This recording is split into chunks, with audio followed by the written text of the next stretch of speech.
ಇಲ್ಲಿ ಯಾವುದೇ ಮುಚ್ಚುಮರೆ ಇಲ್ಲ, ಯಾರನ್ನೂ ಮೆಚ್ಚಿಸುವ ಪ್ರಶ್ನೆ ಇಲ್ಲವೇ ಇಲ್ಲ. ನೇರ ಪ್ರಶ್ನೆ, ನೇರ ಉತ್ತರ. ಇದು ಜನಮನ. ನಾನು ಚಿದಾನಂದ್ ಪಟೇಲ್. ದೇಶಾದ್ಯಂತ ಈಗ ಮೈಸೂರಿನ ಮೂಡ ಹಗರಣ ಮತ್ತು ಪ್ರಕರಣ ಚರ್ಚೆ ಆಗ್ತಿದೆ. ಮೂಡ ಎಂಬ ಈ ಹಗರಣ ಮತ್ತು ಪ್ರಕರಣ ಎಲ್ಲ ಪಕ್ಷದವರು ಕೂಡ ಭ್ರಷ್ಟಾಚಾರದಲ್ಲಿ ಒಂದೇ ತಾಯಿಯ ಮಕ್ಕಳು ಮತ್ತು ಎಲ್ಲ ಪಕ್ಷದವರು ಕೂಡ ಇದರಲ್ಲಿ ಪಾಲನ್ನು ಪಡೆದುಕೊಂಡಿದ್ದಾರೆ. ಇಲ್ಲಿ ಭ್ರಷ್ಟಾಚಾರ ಅನ್ನೋದು ಎಲ್ಲ ಪಕ್ಷದ ರಾಜಕಾರಣಿಗಳು ಕೂಡ ಇದು ಕಾಮನ್ ಆಗಿರುವಂಥದ್ದು. ಮೂಡ ಪ್ರಕರಣದಲ್ಲಿ ಭಾರತೀಯ ಜನತಾ ಪಕ್ಷದ ನಾಯಕರುಗಳು ಕೂಡ ಸೈಟನ್ನು ತೆಗೆದುಕೊಂಡಿದ್ದಾರೆ. ಕೇಂದ್ರ ಸಚಿವ ಎಚ್ ಡಿ ಕುಮಾರಸ್ವಾಮಿ ಕೂಡ ನಾನು ಕೈಗಾರಿಕೆಯನ್ನು ಸ್ಥಾಪನೆ ಮಾಡ್ತೀನಿ ಅಂತೇಳಿ ನಿವೇಶನ ತೆಗೆದುಕೊಂಡಿದ್ದಾರೆ. ಹಾಲಿ ಮುಖ್ಯಮಂತ್ರಿ ಸಿದ್ದರಾಮಯ್ಯನವರು ಅವರ ಪತ್ನಿ ಪಾರ್ವತಮ್ಮನ ಹೆಸರಿನಲ್ಲಿ ಅರಿಶಿನ ಕುಂಕುಮದ ಹೆಸರಿನಲ್ಲಿ ಬೆಲೆ ಬಾಳುವ ಜಾಗದಲ್ಲಿ 14 ನಿವೇಶನಗಳನ್ನು ಪಡೆದುಕೊಂಡಿದ್ದಾರೆ. ಮತ್ತು ಮೈಸೂರಿನ ಜಿಲ್ಲಾ ಬಿಜೆಪಿ ಅಧ್ಯಕ್ಷ ನಾಗೇಂದ್ರ ಅವರು ಕೂಡ ಅಲ್ಲಿ ಸೈಟನ್ನು ತೆಗೆದುಕೊಂಡಿದ್ದಾರೆ. ಸಾರಾ ಮಹೇಶ್, ಜಿ ಟಿ ದೇವೇಗೌಡ, ಹೀಗೆ ನೂರಾರು ಪಟ್ಟಿ ಇರ್ತಕ್ಕಂಥದ್ದು. ಇದು ಸಾರ್ವಜನಿಕವಾಗಿ ಚರ್ಚೆ ಆಗ್ತಿರ್ತಕ್ಕಂಥದ್ದು. ಹಾಗಾಗಿ ಇಲ್ಲಿ ಯಾರು ಕಳ್ಳರು, ಯಾರು ಪ್ರಾಮಾಣಿಕರು ಅನ್ನೋದು ಕೂಡ ಚರ್ಚೆ ಆಗಬೇಕಾಗಿದೆ. ಹಾಗಾಗಿ ಮೂರೂ ಪಕ್ಷದ ನಾಯಕರುಗಳಿದ್ದಾರೆ. ಪಾಪ ಇವರೆಲ್ಲರೂ ಕೂಡ ತಮ್ಮ ತಮ್ಮ ಪಕ್ಷದ ವಿಚಾರವಾಗಿ, ಅಜೆಂಡಾ ವಿಚಾರವಾಗಿ ಹೋರಾಟವನ್ನು ಮಾಡ್ತಾರೆ.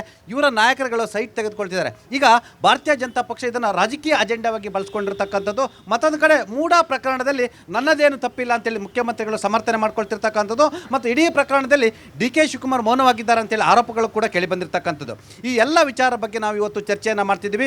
ನಾನೀಗ ಆರಂಭಿಕವಾಗಿ ಜಾತ್ಯತೀತ ಜನತಾದಳದ ನಾಯಕರ ಬಳಿ ಹೋಗ್ತಾ ಇದ್ದೀನಿ. ನಿಮ್ಮ ಕುಮಾರಸ್ವಾಮಿಯವರು ಮೂಡಾದಲ್ಲಿ ಯಾವ ಕೈಗಾರಿಕೆಯನ್ನು ಸ್ಥಾಪನೆ ಮಾಡಿದ್ದಾರೆ ಅಂತ ತಾವು ದಯಮಾಡಿ ನನಗೆ ಹೇಳಬೇಕಾಗಿದೆ. ನಿನ್ನೆಯ ದಿನ ಕುಮಾರಣ್ಣವರು ಒಂದು ಪತ್ರಿಕಾಗೋಷ್ಠಿ ನಡೆಸಿ ನಾನು ರಾಜಕಾರಣವಾಗಿ ಆ ಸ್ಥಾನದಲ್ಲೇ ಇರಲಿಲ್ಲ, ಆಗಲೇ ನನ್ನ ವೃತ್ತಿಗೋಸ್ಕರ ಒಂದು ಅರ್ಜಿ ಹಾಕಿದೆ ಅಂತ ಹೇಳಿದ್ದಾರೆ. ಇದೆಲ್ಲ ಹೇಳ್ಬೇಡಿ, ಒಂದು ಅರ್ಜಿ ಇವೆಲ್ಲ ನಾಟಕ ಮಾಡಬೇಡಿ. ಯಾವ ಕೈಗಾರಿಕೆಯನ್ನು ಸ್ಥಾಪನೆ ಮಾಡಿದ್ದಾರೆ, ಅವರು ಕೈಗಾರಿಕೆಯನ್ನು ಸ್ಥಾಪನೆ ಮಾಡ್ತೀನಿ ಅಂತೇಳಿ ನಿವೇಶನವನ್ನು ತೆಗೆದುಕೊಂಡಿದ್ದಾರೆ. ನನಗೆ ನೀವು ಹೇಳಬೇಕು, ನೀವು ಪ್ರಾಮಾಣಿಕ ಇರ್ತೀರ. JDS ತಪ್ಪು ಮಾಡಿದ್ರೆ ಯಾರೇ ತಪ್ಪು, ನಾನು ಮಾಡಿದ್ರೆ ತಪ್ಪು, ನೀವು ಮಾಡಿದ್ರೆ ತಪ್ಪು, ಅವ್ರು ಮಾಡಿದ್ರೆ ತಪ್ಪು. ಯಾವ ಕೈಗಾರಿಕೆಯನ್ನು ಸ್ಥಾಪನೆ ಮಾಡಿದ್ದಾರೆ ಅಂತೇಳಿ ತಾವು ಅದಕ್ಕೆ ನನಗೆ ಉತ್ತರ ಕೊಡಬೇಕಾಗಿದೆ. ಅವರ ಪತ್ರಿಕಾಗೋಷ್ಠಿ, ಅವರ ಸಮರ್ಥನೆ ಯಾವ ಬೇಡ. ನಾನು ನಿಮ್ಮ ಮಾಧ್ಯಮದ ಮುಖಾಂತರ ಒಂದು ಪ್ರಶ್ನೆ ಮಾಡ್ತೀನಿ. ಏನು ಮೂಡಾದಲ್ಲಿ ಹಗರಣ ಆಗಿದೆ, ಕಾಂಗ್ರೆಸ್ ಪಕ್ಷ ಇರ್ಬೋದು, BJP ಪಕ್ಷ ಇರ್ಬೋದು, ನಮ್ಮ JDS ಪಕ್ಷದ ಇರ್ಬೋದು, ಮೂಲ ದಾಖಲೆಗಳನ್ನು ಸರಿಯಾಗಿ ಪರಿಶೀಲನೆ ಮಾಡಿ ಅದು ಆ ಹಗರಣದಲ್ಲಿ ಪಾಲು ತಗೊಂಡಿದ್ದಾರೋ ಅವ್ರಿಗೆ ಶಿಕ್ಷೆ ಆಗಲಿ ಬಿಡಿ. ನಾವು JDS ಅವ್ರು ಮಾಡಿದರೆ JDS ಅವ್ರಿಗಾಗಲಿ, ಕಾಂಗ್ರೆಸ್ ಅವ್ರು ಮಾಡಿದ್ದೀರ ಕಾಂಗ್ರೆಸ್ ಅವ್ರಾಗಲಿ, BJP ಅವ್ರು ಮಾಡಿದ್ದಾರಾಗಲಿ. ಆದರೆ ಸರ್ಕಾರಿ ಜಾಗನ ಕಬಳಿಸೋದು ಕಾನೂನು ವಿರುದ್ಧ ಅಂತ ನಾನು ನಿಮಗೆ ಈ ಸಂದರ್ಭದಲ್ಲಿ ಹೇಳ್ತೀನಿ ಸರ್. Yes sir. ಒಂದು ನಿಮಿಷ, ಇವಾಗ ನೀವು ಕೇಳಿದ ಪ್ರಶ್ನೆಗೆ ನಾನು ಉತ್ತರ ಕೊಡ್ತೀನಿ. ನಿಮ್ದು ಯಾವುದು ಸೈಟ್ ಇಲ್ವಾ ಮೂಡಾದಲ್ಲಿ? ಬೆಂಗಳೂರು BDAದಲ್ಲಿ ಅಂತ ತಗೊಂಡಿದ್ದೀರಾ? ಇನ್ನು ಮುಂದೆ ಮಾಡಬೇಕು ಅಂದ್ಕೊಂಡಿದ್ದೀನಿ. ನೋಡಿ, ಎಲ್ಲ ನಾನು ಹೇಳಿದೆ, ಈಗ ಭ್ರಷ್ಟಾಚಾರದಲ್ಲಿ ಎಲ್ಲ ಒಂದೇ ತಾಯಿ ಮಕ್ಕಳು ಅಂತ. ಒಂದು ನಿಮಿಷ ಕೇಳಿ. ಈಗಾಗಲೇ ನೀವು ಕೇಳಿದ್ರಿ, ಕುಮಾರಸ್ವಾಮಿ ಅವರು 1985 ಅಪ್ಲಿಕೇಶನ್ ಹಾಕಿ ದುಡ್ಡು ಕಟ್ಟಿದ್ದಾರೆ, ಅವರಿಗೆ ಅಲಾಟ್ಮೆಂಟ್ ಲೆಟ್ರ್ ಸಿಕ್ಕಿದೆ, ಆದರೂ ಇಲ್ಲಿವರೆಗೂ ಸೈಟ್ ಅಲಾಟ್ ಆಗಿಲ್ಲ. ಯಾಕೆ ಅವ್ರದ್ದೇ ಸರ್ಕಾರ ಇತ್ತು, 2017 ನನಗೆ ನಿವೇಶನವನ್ನು ಬದಲಿ ನಿವೇಶನ ಕೊಡಿ ಅಂತ ಯಾಕೆ ಅರ್ಜಿ ಹಾಕ್ತಾರೆ? ಒಬ್ಬ ರಾಜ್ಯದ ಮುಖ್ಯಮಂತ್ರಿ ಆದಂಥವರು ಸ್ವಾಮಿ ನನಗೆ ನಿವೇಶನ ಬದಲಿ ನಿವೇಶನ ಕೊಡಿ ಅಂತ ಏನು ಅರ್ಜಿ ಹಾಕ್ತಾರೆ ಅಂತ ಹೇಳಿದ್ರೆ ಏನು ಅರ್ಥ ಸ್ವಾಮಿ? ಇದು ಏನು ಅವ್ರು ಬಡವರ ಸ್ವಾಮಿ? ಬಡವರಾ? ಒಂದು ನಿಮಿಷ, ಅವರು ದುಡ್ಡು ಕಟ್ಟಿದಾಗ ಅವರು ಮುಖ್ಯಮಂತ್ರಿ ಆಗಿರಲಿಲ್ಲ ಅಥವಾ ಪೊಲಿಟಿಕ್ಸಲ್ಲಿ ಇರಲಿಲ್ಲ. ಆವಾಗ ನಿವೇಶನ ನಿಮಿಷ ಸರ್, ಮಾತಾಡೋಕ್ಕೆ ಕೇಳಿ, ಪೂರ್ತಿ ಮಾತು ಕೇಳಿ. ಆವಾಗ ಅವರು ಫಿಲ್ಮ್ ಡಿಸ್ಟ್ರಿಬ್ಯೂಟರ್ ಆಗಿದ್ರು. ಆವಾಗ ಹಾಕಿರೋ ದುಡ್ಡು ಇವಾಗ ಕೇಳಬಾರ್ದಂತ ಏನಾದರೂ ಇದೆಯಾ? ಸರಿ, ಅವರು ಏನಂತ ಅರ್ಜಿ ಹಾಕಿ ತಗೊಂಡ್ರು ಸೈಟ್ ಗೊತ್ತಾ? ಮಾಹಿತಿ ಇದೆಯಾ ತಮಗೆ? ಮಾಹಿತಿ ಇದೆ ಸರ್. ಏನಂತ ಹೇಳಿ ಸರ್? ಇಂಡಸ್ಟ್ರಿಯಲ್ ಅಲ್ಲಿ ತಗೊಂಡಿರೋ ಯಾವ ಕಂಪ್ನಿ ಮಾಡಿದ್ದಾರೆ? ಯಾವ ಕಂಪ್ನಿ ಮಾಡಿದ್ದಾರೆ? ಕಂಪನಿ ಮಾಡಕಲ್ಲಿ ಸೈಟ್ ಅಲರ್ಟ್ ಆಗಿಲ್ಲಲ್ಲ. ಎಲ್ಲ ಅಲರ್ಟ್ ಆಗಿತ್ತು. ಪಾಪ ನಿಮ್ಮ ನಾಯಕರು ನೀವು ಸಮರ್ಥನೆ ಮಾಡ್ಕೊಂಡು ನಿಮ್ಮ ಕರ್ತವ್ಯ ಏನು ಸ್ವಾಮಿ? Yes sir. ನೋಡಿ, ಈ ಮೂಡ ಅನ್ನೋದು ನಾನು ಹೇಳ್ತಾ ಇದ್ದೆ, ಎಲ್ಲರೂ ಮಾತಾಡ್ತಾರೆ. ಮೂಡ ಪ್ರಕರಣ, ಹಗರಣ, ಭ್ರಷ್ಟಾಚಾರದಲ್ಲಿ ಎಲ್ಲ ಪಕ್ಷದವರು ಕೂಡ ಒಂದೇ ತಾಯಿಯ ಮಕ್ಕಳು. ನೋಡಿ ಸ್ವಾಮಿ, ನೀವಲ್ಲಿ ಕೇಳ್ತಾ ಇದ್ರಿ ಕುಮಾರಸ್ವಾಮಿ ಅವರು ಯಾವುದಕ್ಕೆ ಅಲಾಟ್ ಮಾಡೋದಕ್ಕೆ, ಏನು ಕಾರಣಕ್ಕೋಸ್ಕರ ಅಲಾಟ್ ಮಾಡೋದಕ್ಕೆ ಮೂಡಾದಲ್ಲಿ ಹಾಕಿದ್ರು ಅಂತ ಕೇಳಿದ್ರಿ. 1982 ಫಿಲಮ್ ಡಿಸ್ಟ್ರಿಬ್ಯೂಷನಲ್ಲಿ ಇದ್ದಾಗ 40 ವರ್ಷದ ಮುಂಚೆ ಫಿಲಮ್ ಡಿಸ್ಟ್ರಿಬ್ಯೂಷನ್ ವಿಚಾರವಾಗಿ ಮೂಡಾದಲ್ಲಿ ಅಲಾಟ್ಮೆಂಟಿಗೆ ಕೇಳ್ತಾರೆ. ಇಲ್ಲಿವರೆಗೂ ಮೂಡಾದಲ್ಲಿ ಅಲಾಟ್ಮೆಂಟ್ ಆಗಿಲ್ಲ ಕುಮಾರಣ್ಣಂಗೆ. ಮೂಡಾದಲ್ಲಿ ಅಲೈನ್ಮೆಂಟ್ ಆಗಿದೆ ಮತ್ತು ಅವ್ರ ಜಾಗದಲ್ಲಿ ಯಾರೋ ಬೇರೆ ಬಿಲ್ಡಿಂಗ್ ಕಟ್ಟಿದ್ದಾರೆ ಅಂತೇಳಿ ಬದಲಿ ನಿವೇಶನ ಕೊಡಿ ಅಂತೇಳಿ 2017 ಅವರು ಲೆಟರ್ನ್ನು ಕೊಟ್ಟಿದ್ದಾರೆ. ಕುಮಾರಣ್ಣನ ಹೆಸರಲ್ಲಿ ಪ್ರತ್ಯೇಕವಾಗಿ ಮೂಡಾದಲ್ಲಿ ಅಲಾಟ್ಮೆಂಟ್ ಆಗಿಲ್ಲ. ಒಂದು ವಿಚಾರ, ಮೂಡಾದಲ್ಲಿ ಅಲಾಟ್ ಆಗಿದೆ, ನನ್ನ ಹತ್ರ ದಾಖಲಾತಿದೆ. ನೋಡಿ ಸ್ವಾಮಿ, ಜಾಗ ಕೊಟ್ಟಿಲ್ಲ, ಅಲಾಟ್ಮೆಂಟ್ ಆಗಿಲ್ಲ ಅಂದ್ರೆ ಜಾಗ ಕೊಟ್ಟಿಲ್ಲ ಅಂದ್ರೆ ಅಲಾಟ್ಮೆಂಟ್ ಆಗಿಲ್ಲ ಅಂತಾನೆ ತಾನೇ ಅರ್ಥ.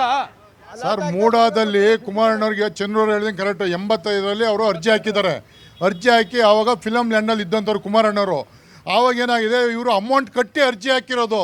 ಪುಕ್ಷೇಟೆ ಕೊಡಿ ಅಂತ ಯಾರ್ದು ಕೇಳಿಲ್ಲ, ಇಲ್ಲ ಹಿಂದುಳಿದವ್ರದ್ದು ಕೊಡಿ ಅಂತ ಕೇಳಿಲ್ಲ, ಮೂಡಾದಲ್ಲಿ ಫ್ರೀ ಕೊಡಿ ಅಂತ ಕೇಳಿಲ್ಲ. ಅವರು ಅಮೌಂಟ್ ಚಲನ್ ಕಟ್ಟಿ ಕೇಳಿರೋಂಥ ಜಾಗ ಅದನ್ನ. ಆದರೂ ಇಲ್ಲಿನ ತನಕ ಅವ್ರಿಗೆ ಯಾವುದೇ ಗುರುತಿಸಿಲ್ಲ ಜಾಗ. ಸುಮಾರು 4-5 ಅರ್ಜಿ ಹಾಕಿದ್ದಾರೆ, ಇಲ್ಲಿವರೆಗೂ ಗುರುತಿಸಿಲ್ಲ. ಅದನ್ನ ಯಾರು ಸುರೇಶ್ ಸರ್ ನಿನ್ನೆ ಅದನ್ನ ತಗೊಂಡು ಪ್ರೆಸ್ ಮೀಟ್ ಮಾಡ್ತಾ ಇದ್ದಾರೆ. ಸ್ವಾಮಿ, ನೀವು ಮಾಡಬೇಕಾದ್ರೆ ಒಂದು ಅರ್ಥ ಇರಬೇಕು. ನೀವು ಮಿನಿಸ್ಟರ್ ಆದವರು ಅರ್ಥ ಇಟ್ಕೊಂಡು ಮಾತಾಡಿ. ಯಾರನ್ನೋ ಡಿಫೆಂಡ್ ಮಾಡ್ಕೊಳ್ಳೋದಕ್ಕೆ ನೀವು ಮಾಡೋಕ್ಕೋಗ್ಬಿಡಿ ದಯಮಾಡಿ. ನಾನು ಮತ್ತೆ ನಿಮ್ಮ ಹತ್ರ ಬರ್ತೀನಿ. ನಾನು BJP ಸ್ನೇಹಿತರ ಹತ್ರ ಮಾತನಾಡ್ತೀನಿ.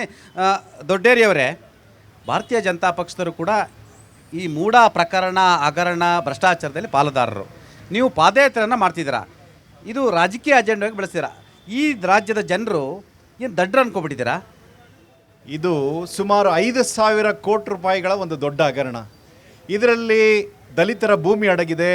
ಇದರಲ್ಲಿ ಸುಪ್ರೀಂ ಕೋರ್ಟ್ನ ಆದೇಶ ಅಡಗಿದೆ. ಏನಂದರೆ, ಒಂದು ಸಾರಿ ಸರ್ಕಾರಕ್ಕೆ ಆಸ್ತಿನ ತಗೊಂಡ್ಮೇಲೆ ಮತ್ತೆ ಡಿನೋಟಿಫೈ ಮಾಡೋಕ್ಕೆ ಬರೋದಿಲ್ಲ. ಮಾನ್ಯ ಮುಖ್ಯಮಂತ್ರಿಗಳು ಏನಿದ್ದಾರೆ, ಅವರು 1998ರಲ್ಲಿ ಉಪಮುಖ್ಯಮಂತ್ರಿಗಳಾದ ಸಂದರ್ಭದಲ್ಲಿ ಸರ್ಕಾರದಲ್ಲಿ ವೆಸ್ಟ್ ಆಗಿರ್ತಂಥ ಪ್ರಾಪರ್ಟಿನ ಡಿನೋಟಿಫೈ ಮಾಡಿಸಿ, ಅವ್ರ ಬ್ರದರ್ ಇಲ್ಲ ಕೊಡಿಸಿ ದಲಿತರ ಪ್ರಾಪರ್ಟಿನ without permission of the government ತೊಗೊಂಡು ಅದನ್ನು ಅರಿಶಿನ ಕುಂಕುಮಕ್ಕೆ ಅಂತ ಹೇಳೋದ್ರಲ್ಲಿ ಒಂದು ಮೋಸ ಅಡಗಿದೆ. ಅದಕ್ಕೋಸ್ಕರ ಇವತ್ತು ಮಾನ್ಯ ಮುಖ್ಯಮಂತ್ರಿಗಳು ನಾನು ದಲಿತರ ಪರವಾಗಿದ್ದೀನಿ ಅಂತ ಹೇಳ್ಕೊಳ್ತಕ್ಕಂಥ ಮುಖ್ಯಮಂತ್ರಿಗಳು ಅಹಿಂದ ಅಂತ ಹೇಳ್ಕೊಳ್ತಕ್ಕ ಮುಖ್ಯಮಂತ್ರಿಗಳು ನಮ್ಮ ಕುಟುಂಬದ ಮೇಲೆ ಒಂದು ದೊಡ್ಡ ಅಪವಾದ ಬಂದಿದೆ. ಅಪವಾದ ಬಂದಿರೋದ್ರಿಂದ ಅದನ್ನು ಸದನದಲ್ಲಿ ಚರ್ಚೆ ಮಾಡಲಿಕ್ಕೆ ಅವಕಾಶ ಕೊಡಲಿಲ್ಲ. ಸದನ ಒಂದು ದಿನ ನಡಿಬೇಕು ಅನ್ನೋಕ್ಕಂಥ ಸಂದರ್ಭದಲ್ಲಿ ಒಂದು ಆಯೋಗವನ್ನು ನೇಮ ಮಾಡಿದ್ದಾರೆ. ಕೆಂಪಣ್ಣನವರ ಆಯೋಗದಂತೆ ಈ ಆಯೋಗ ಕೂಡ ಏನು ಸತ್ಯ ಬರೋದಿಲ್ಲ. ಅದಕ್ಕೋಸ್ಕರ ನೈತಿಕ ಹೊಣೆಯನ್ನು ಕೊಟ್ಟು ಮಾನ್ಯ ಸಿದ್ದರಾಮಯ್ಯ ಸಾಹೇಬರು ರಿಸೈನ್ ಮಾಡಬೇಕು. ಒಂದು ನಿಷ್ಪಕ್ಷಪಾತವಾದಂಥ ಒಂದು ತನಿಖೆ ನಡೀಬೇಕು. ಅವರು ಒಬ್ಬ ನಿಷ್ಪಕ್ಷಪಾತವಾದಂಥ ಭ್ರಷ್ಟಾಚಾರ ರಹಿತವಾದಂಥ ಒಂದು ಮುಖ್ಯಮಂತ್ರಿಯಾಗಿ ಹೊರಬರಬೇಕು. ಅದಕ್ಕೋಸ್ಕರ ಅವರು ಕೂಡಲೇ ರಾಜೀನಾಮೆಯನ್ನು ಕೊಡಬೇಕು. ಈ ಒಂದು ಅಂಶವನ್ನು ಜನರ ಮನೆ ಬಾಗಿಲಿಗೆ ತಗೊಂಡೋಗ್ಲಿಕ್ಕೆ ಭಾರತೀಯ ಜನತಾ ಪಾರ್ಟಿ ಯಾವಾಗಲೂ ಸಿದ್ಧವಾಗಿದೆ. ನಾವು ಎಲ್ಲ ರೀತಿಯ ಹೋರಾಟವನ್ನು ಮಾಡ್ತೇವೆ. ಮತ್ತಿನ್ನೊಂದು ಪ್ರಶ್ನೆ, ನಾವು BJPಯವರಾಗಲಿ ಕಾಂಗ್ರೆಸ್ನವರಾಗಲಿ ಅಥವಾ ಯಾರು JDSನವರಾಗಲಿ ಭ್ರಷ್ಟಾಚಾರ ಮಾಡಿದ್ರೆ ಅದು ವಿರುದ್ಧವಾಗಿದ್ದೀವಿ. ಅದು ನೇರಪರವಾದಂಥ ತನಿಖೆ ನಡೀಬೇಕು. ನೀವು ಪ್ರಾಮಾಣಿಕವಾಗಿ ಮಾತನಾಡಿದ್ರಿ. ಭ್ರಷ್ಟಾಚಾರ ಮುಖ್ಯಮಂತ್ರಿ ಮಾಡಿದ್ರು ತಪ್ಪು, ನಿಮ್ಮವ್ರು ಮಾಡಿದ್ರು ತಪ್ಪು. ನಿಮ್ಮವರು ಕೂಡ ಅನೇಕರು ಅಲ್ಲಿ ಬೆಲೆ ಬಾಳುವ ಜಾಗದಲ್ಲಿ ನಿವೇಶನ ತೆಗೆದುಕೊಂಡಿದ್ದಾರೆ. ಕೆಲವರು ಮೈಸೂರಿನ ಜಿಲ್ಲಾ BJP ಅಧ್ಯಕ್ಷರಾಗಿದ್ದಾರೆ, ಕೆಲವರು MLAಗಳಿದ್ದಾರೆ. ಅವ್ರಿಗೂ ಕೂಡ ಇದೇ ರೀತಿ ತಾವು ರಾಜೀನಾಮೆಯನ್ನು ತೆಗೆದುಕೊಳ್ತೀರಾ?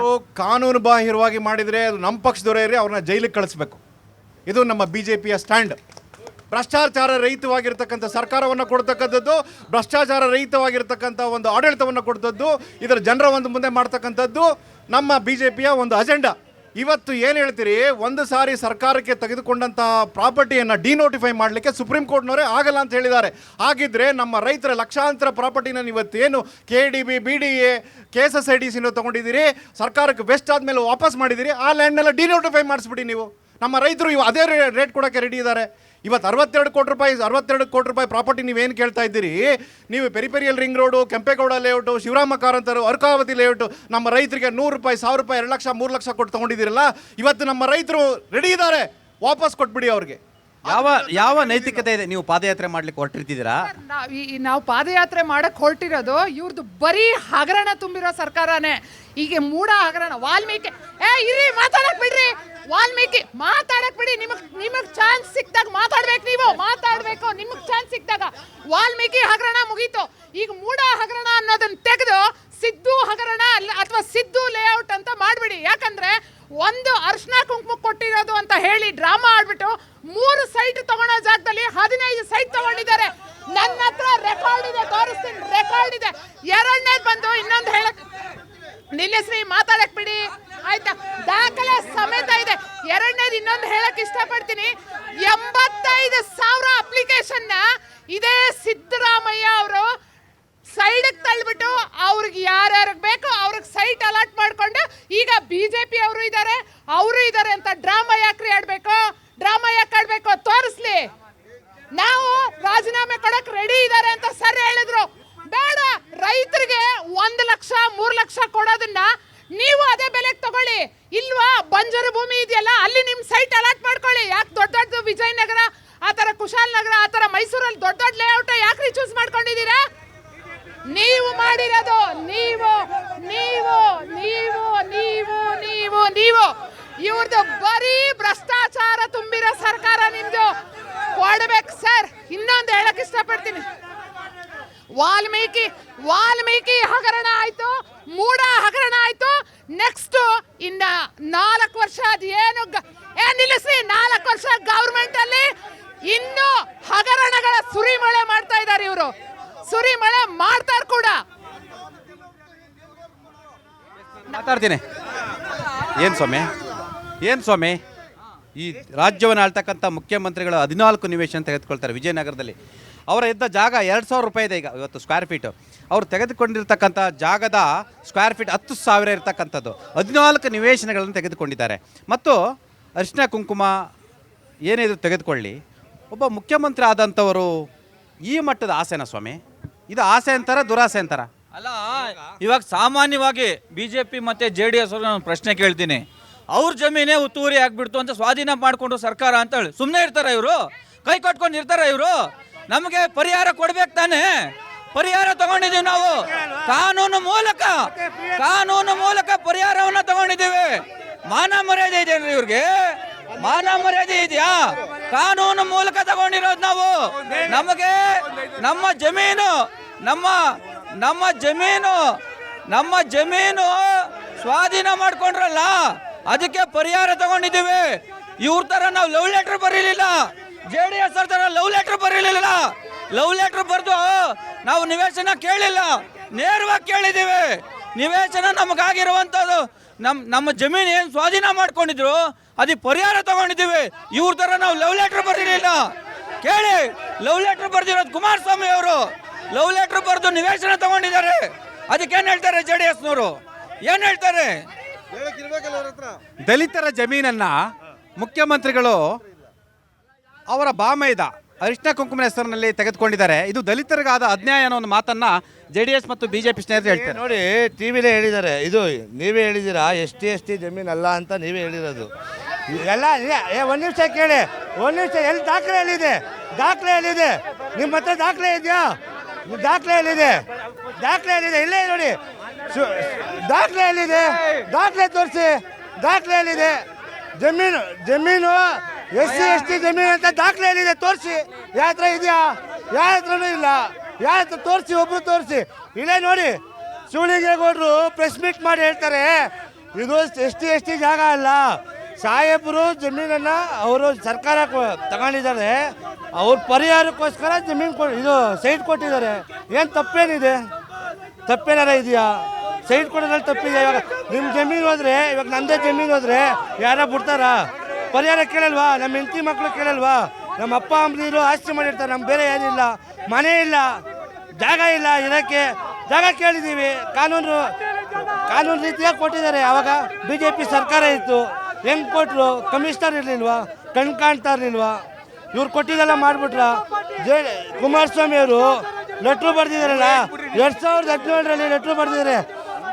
2017ರಲ್ಲಿ ಕುಮಾರಸ್ವಾಮಿ ಅವರು ಲೆಟ್ರು ಬರೆದಿದ್ದಾರೆ ಮೂಲ ಕಮಿಷನರ್ಗೆ. ಯಾಕೆ ಬರೆದ್ರು? CM ಮುಖ್ಯಮಂತ್ರಿ ಸಾಹೇಬ್ರು ಇದ್ರು ತಾನೆ, ಯಾಕೆ ಬರೆದ್ರು?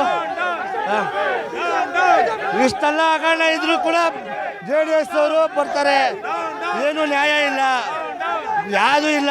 BJP JDS ಅವ್ರಿಗೆ ಸಿದ್ದರಾಮಯ್ಯ ಅವ್ರು ಹೆಂಗಾರ ಮಾಡಿ ಯಾವ್ದಾರ ಒಂದು ಸಿಗಾಕ್ಸ್ಬೇಕು ಅಂತ ಓಡಾಡ್ತಾರೆ. ಒಬ್ಬ OBC ಮುಖ್ಯಮಂತ್ರಿಯನ್ನ ಕೆಳಗಿಳಿಸ್ಲಿಕ್ಕೆ, OBC ಮುಖ್ಯಮಂತ್ರಿ ಅನ್ನೋಕ್ಕೋಸ್ಕರನೇ ಅಹಿಂದ ನಾಯಕ ಅಂತ ಸಾಹೇಬ್ರಿಗೆ ಅವ್ರನ್ನ ಮುಖ್ಯಮಂತ್ರಿ ಇಳಿಸಲೇಬೇಕು ಅಂತ BJP JDS ಅವರು ವಿರುದ್ಧವಾಗಿದ್ದೇ ಇದ್ದಾರೆ. ನಮ್ಮ ಕರ್ನಾಟಕ ರಾಜ್ಯದಲ್ಲಿ ಅಹಿಂದ ನಾಯಕರು ಯಾರು ಏನು ಮಾಡೋಕ್ಕಾಗಲ್ಲ. 1.5 ವರ್ಷ ಆಗಿದೆ, ಇನ್ನು 3 ವರ್ಷ ಸಾಹೇಬ್ರೆ ಮುಖ್ಯಮಂತ್ರಿ ಆಗಿರ್ತಾರೆ ಅನ್ನೋದೇ ಖಚಿತವಾಗಿದೆ. Yes sir. ದೇವೇಗೌಡರ ಕುಟುಂಬರಿಗೆ ಮಂಜೂರಾಗಿದೆ, ಪ್ರಜಾಮಣಿ ಇದೆ, ಇಲ್ಲ ಅಂತ ಹೆಂಗೆ ಹೇಳ್ತಾರೆ? ದಾಖಲಾತಿದೆ ಸರ್. ಕುಮಾರಸ್ವಾಮಿ ಮಗ ಕೈಗಾರಿಕಾ ಇಂಡಸ್ಟ್ರಿ ಅಂತೆ ವಿಜಯಂತ ಮಗಳಿಗೆ ಎಲ್ಲರಿಗೂ ಇದೆ, ಎಲ್ಲರಿಗೂ ಇದೆ. ಇದು ಸಿದ್ದರಾಮಯ್ಯ ಮಾಡಬೇಕಂತ ಒಳ ಸಂಚು. ಕುಮಾರಸ್ವಾಮಿ ಅವರು ಹಾಗೂ BJP ಅವರು ಸೇರಿ ಒಬ್ಬರು ಜನಪರ ನಾಯಕರನ್ನು ನೋಡಿ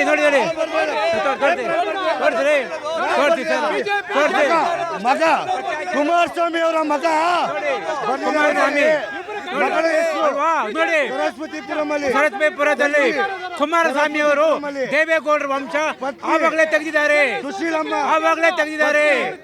ಜೊತೆಗೆ ಇದು ಸಿದ್ದರಾಮಯ್ಯ ಅವರ ಮೇಲೆ ಮಾಡತಕ್ಕಂತ ಒಳಸಂಚು. ಮುಖ್ಯಮಂತ್ರಿ ಸ್ಥಾನದಿಂದ ಇಳಿಸಬೇಕು ಅಂತಾನೆ ಬಹಳ ಷಡ್ಯಂತರ ಸರ್, ಇದು ದೊಡ್ಡ ಷಡ್ಯಂತರ. ಇದರಲ್ಲಿ ಸಿದ್ದರಾಮಯ್ಯ ಅವರು ಯಾವುದು ಕೂಡ ಮಿಸ್ಟೇಕ್ ಮಾಡಿಲ್ಲ. ಅವರ ಹೆಂಡತಿಗೆ ಬದಲಿ ನಿವೇಶನ ಮಾತ್ರ ಸರ್, ಅದು ಬದಲಿ ನಿವೇಶನ ಮಾತ್ರ. ಕುಮಾರಸ್ವಾಮಿನ ಯಡಿಯೂರಪ್ಪ ನೋಡಿ ಸರ್, ಅವ್ರು ಏನು ಹೇಳಿದ್ರು, ನಮ್ಮ ಕುಮಾರಸ್ವಾಮಿ ಮನೇಲಿ ಯಾರು ತಗೊಂಡಿಲ್ಲ ಅಂತ ಹೇಳಿದ್ರು. ಎಲ್ಲ ಮನೇಲಿ ಲಿಸ್ಟ್ ಇದೆ ನೋಡಿ, ಲಿಸ್ಟ್ ಇದೆ. ಬಿಜೆಪಿ ಅಂದ್ರೆ ಭ್ರಷ್ಟಾಚಾರ, ಜನತಾ ಪಾರ್ಟಿ ಅಂತ ನಿಮ್ಗೆಲ್ಲ ಗೊತ್ತು. ಇವ್ರು ಸುಮ್ಮನೆ ಇದು ಮಾಡ್ತಾ ಇದ್ದಾರೆ. ಆದ್ರೆ ಇವರು ನೋಡಿ, ನಮ್ಮ ಕುಮಾರಸ್ವಾಮಿ ಏನ್ ಹೇಳಿದ್ರು, ಜಾತ್ಯತೀತ ಜನತಾ ಪಕ್ಷ ಅಂತ ಹೇಳಿದ್ರು. ಇವಾಗ ಮೈನಾರಿಟಿ ಅವರು ಬಿಟ್ಬಿಟ್ಟು ಬಿಜೆಪಿ ಜೊತೆ ಸೇರ್ಕೊಂಡ್ಬಿಟ್ಟಿದ್ದಾರೆ. ಪ್ರಜಾವಾಣಿ ಪೇಪರ್ ಬಂದಂತ ವಿಷಯ ಇದು. ನಾವು ಪಡೆದ್ರ ಇದನ್ನ ನಾವು ಎಂತ ಪಾದಯಾತ್ರೆ ಮಾಡಿದ್ರು ಕೂಡ ನಮ್ಮ ಸಾಹೇಬ್ರನ್ನ ಏನು ಮಾಡಕ್ಕಾಗಲ್ಲ. ಇಂಥ